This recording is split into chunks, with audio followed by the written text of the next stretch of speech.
And is Sammy going to practice today? Yeah, he'll be out there in limited capacity. Staying on the receivers, Samori Torrey did some things to earn a spot. Could he be someone you'd be looking at to get up finally? Yeah, potentially. I think we're looking at all options. What sticks out in your memory about Heineke from the matchup last year, and what are your impressions of him? Well, he is a great competitor. That's the first and foremost. I remember I had a chance to, when I was with the Falcons, we worked him out for our local pro day or whatever coming out of the draft, and really enjoyed being around him and just watching him compete. And you could see he is a scrappy dude, and it was evident last year when we played him.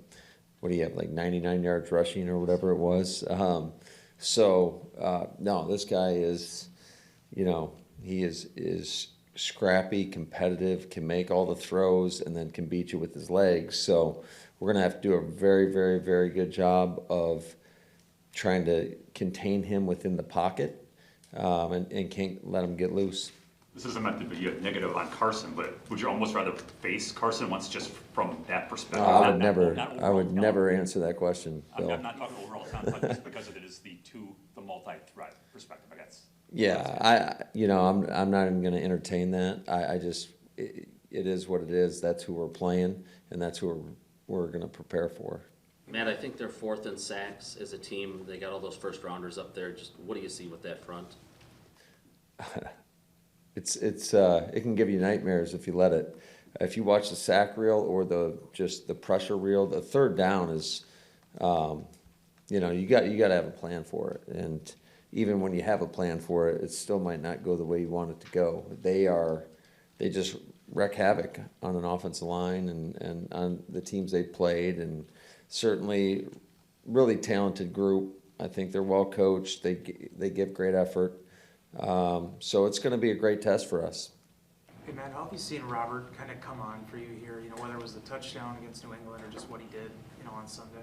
Yeah, no, Bobby's done a nice job, and every opportunity that he's gotten, he's been able to produce, and he's got to continue to, keep going, because I still think that there's still stuff that he's kind of getting back used to doing, and but certainly he's delivered when given those opportunities. Going back to Sammy, the last time we saw him, he was getting open against the Bears for a 55, 60-yard deep shot. We haven't seen much of that this season. How much can he maybe give a jolt to the verticality of your passing game, or just is it kind of wait and see and being cautious with him coming off the injury? Yeah, we'll see where he's at. I don't think anybody's ready to say that he'll be playing this week. But certainly when he does come back, he brings a lot to the table in terms of just the experience of being out there. He knows what to do. He plays the game really fast. There's not a lot of hesitation in his game.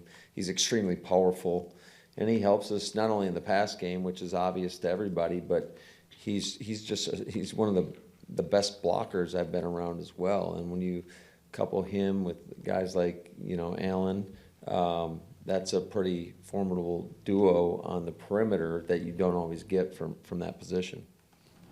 What do you think Luke Tenuta can bring to the offensive line?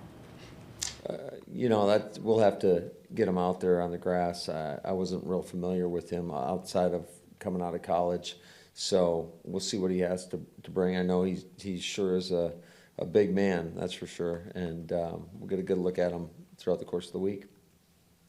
Man, you always have adversity in this game, but do you feel like this is one of the bigger challenges of your career here in Green Bay, or your tenure so far as just figuring out all this stuff and just getting it on the right path? Yeah, I mean, it is what it is. That's life in this league, and I think we've all experienced it in some fashion. I do like the mindset of our guys. I think our guys are locked in; they're ready to go. Certainly, the last 2 weeks have been disappointing, no doubt about it, but that has no bearing on the future. And you got to take it one day at a time. Nothing is ever given to you in this league. You have to earn everything you get. And each week has its own set of challenges. I've said it a million times, but you truly have to attack it one day at a time.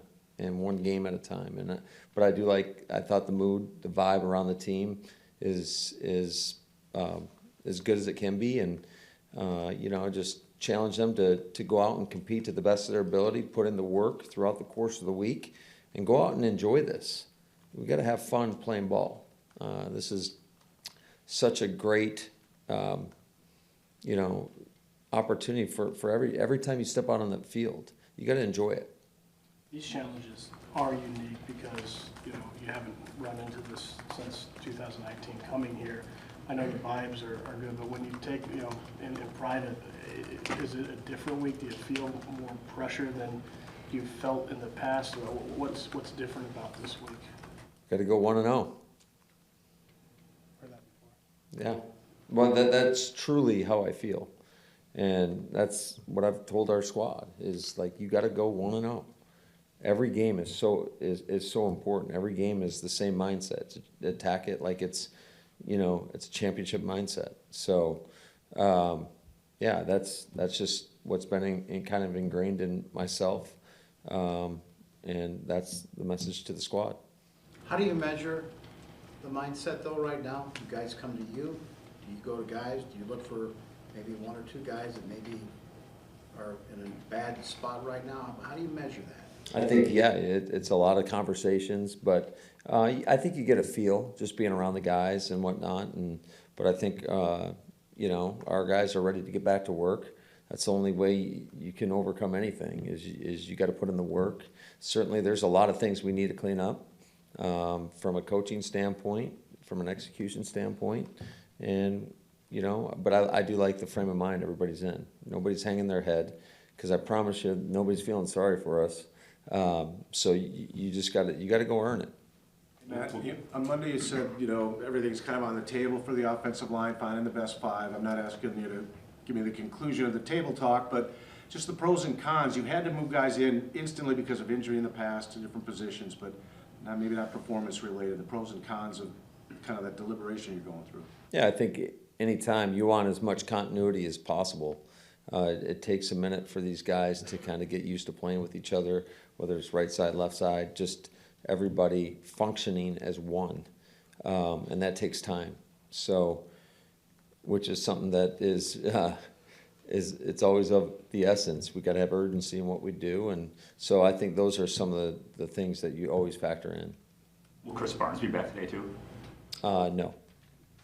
It's been a while, but you did spend some time at Washington. Just what was that experience like for you, the years you were there, and just what sticks out from that? Yeah, you always go back to the relationships that you form. Certainly, we didn't win as many games, I don't think, as any of us would have wanted to there, but got a chance to really kind of grow within the profession. That was my first opportunity as a position coach. Got to learn from Mike Shanahan and Kyle Shanahan, and on the same staff with Sean and Mike McDaniel, and so we had a lot of great coaches, and it's where both my kids were born, so got a lot of relationships with people in that area, and so it was a fun time. Had some success the 1 year, but certainly wanted to win more games when we were there. Could you have known then that there were so many future head coaches on that staff at that time, in real time? Did you have any sense of that? I had no idea. I think that's hard. I mean, I think that's what you get. People aspire to want to be at the pinnacle of the profession, but certainly I knew that the great thing about just that group that we were around was just how everybody would challenge each other on a daily basis, and you always had to be on your game. And so there was a ton of learning throughout those 4 years there. Who did the most challenging? Well, I could go a lot of different routes with that. With Kyle, was always tough because he was the coordinator, and he was always pretty demanding on us, I'd say. And then Sean wanted to show you that he memorized the whole game plan. So there's a lot of challenges back and forth. What would they say about you, though? I don't know. You'd have to ask them. But, when you think of that, who was setting the tone? Was that Kyle or Mike? Or was it the fact, the guys that they were bringing in to be a part of that staff that were pushing each other?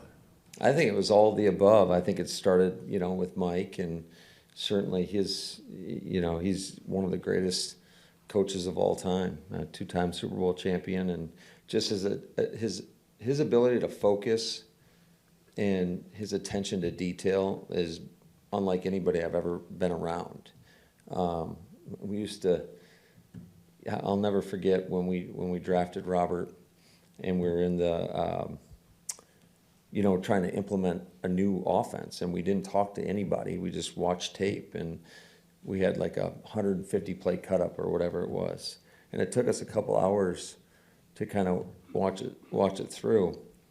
And we get to the end of it, and I think all of us were pretty exhausted. And we get to the end, and Mike's like, "Well, run it back." We all looked at each other like, "Are you kidding me? We're gonna have another 3." So I think we all wanted a quick break, and got back in there and watched it from the top.